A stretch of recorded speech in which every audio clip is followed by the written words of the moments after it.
All right, in today's video, I'm going to show you the next steps towards changing your marriage if you are struggling already. So if you have a marriage that is struggling, your wife is not connected with you, you are finding it difficult to move your marriage forward, or you are feeling that you're facing a divorce, this video will help you turn your marriage around by following simple but proven steps that many people have followed to change their marriage. It doesn't matter if you're already separated or you've already been served divorce papers.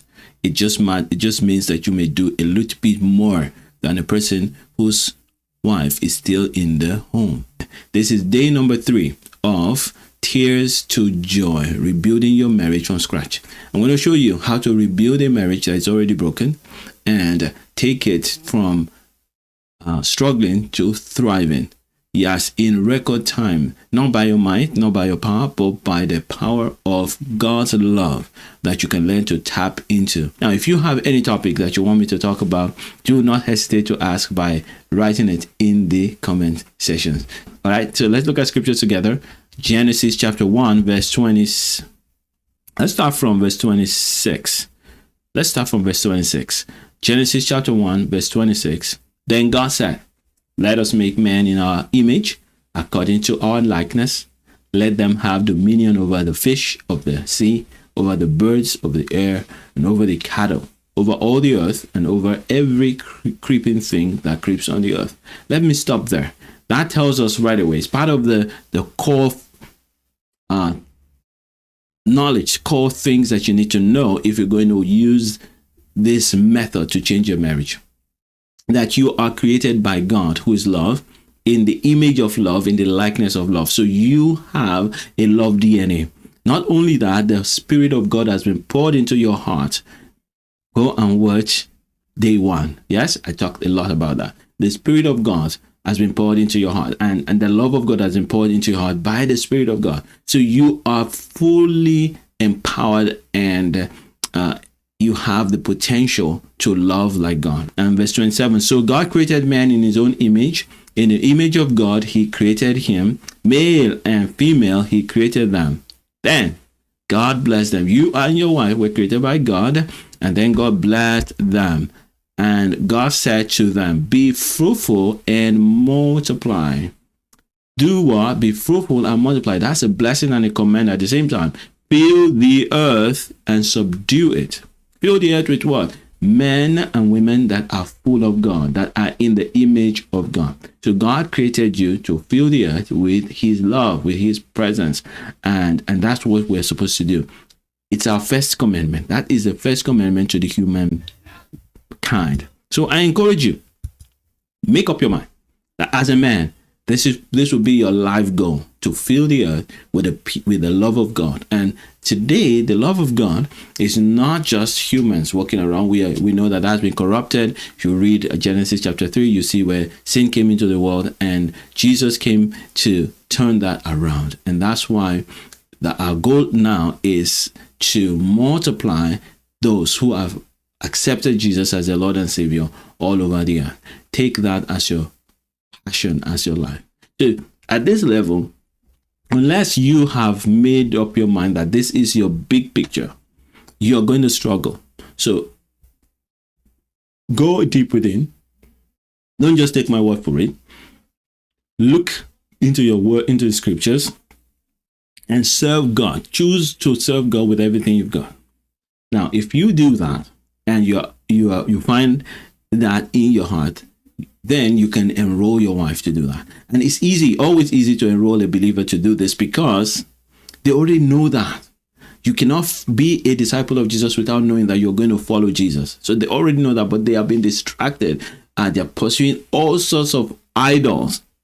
But they know the truth. So when you start pursuing the truth, it makes a difference. And that's why I say this works like magic. Now, it works like a miracle. So when your wife begins to see you pursue God, that's a brand new thing. The reason why most women are not willing to listen to you when you say, please, I'm going to change, is because you're not doing anything different. they've seen you promise and break. But when you genuinely begin to pursue God and follow God, they can see that. Now, the last portion of that is to begin to treat everyone around you in love, to begin to understand the love of God and to open up to it. This is not just your wife now, because many people are kind and gentle and courteous, not because they love, but because they have learned the habit. They don't want to behave wrongly out there, and they've just learned to suppress their real feelings, which are hurtful, disrespectful, hateful feelings, but they've learned how to suppress them. So the last portion of it is working on the connection between both of you, spirit, soul, and body. It's already broken to 3 parts. But the thing is, we already started working on the spiritual connection at the level of unifying your goals. And so you just take that to the next level as you grow. So connecting in prayer, connecting in worship, connecting in going to the church, going to church together, family devotion, and all of that. You grow that. Of course, you're not going to force your wife to do any of those things. When you are separated or when you are going through difficulties, you don't ask her to do anything.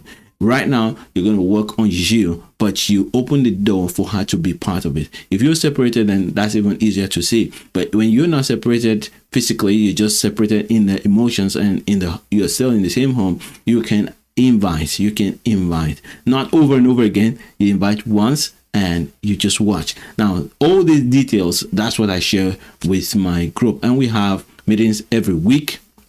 Every Thursday night we talk and people bring their questions, or we have a Facebook group where you can ask questions.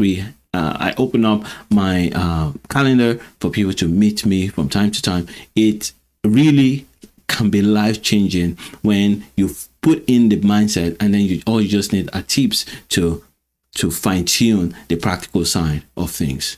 All right, so the last part, when you begin to build the spiritual connection, then the next thing you have to also build your emotional connection. And for emotional connection to be there, you have to have emotional safety. What is emotional safety?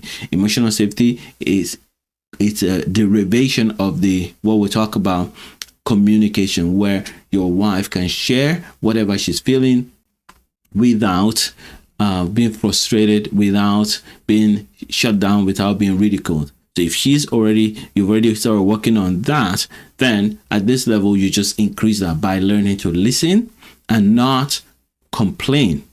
And finally, you get to learn her love language. Yes, you practice. There's this book by, I keep forgetting his name sometimes. Anyway, 5 love languages is everywhere. You learn the language of love. What makes her feel loved the most? Yeah, all the 5 things that you can do to make a person feel loved are good for everyone. So when you give someone a compliment and you speak words of appreciation to them, they like it. But some people like it more than the others. And some people just like to be hugged, like to be kissed, like to be patted on the back. If you know that your wife loves that and you are not used to that, you grow in that. You learn to do that, right? Because you're learning to connect with them, spirit, soul, and body, right?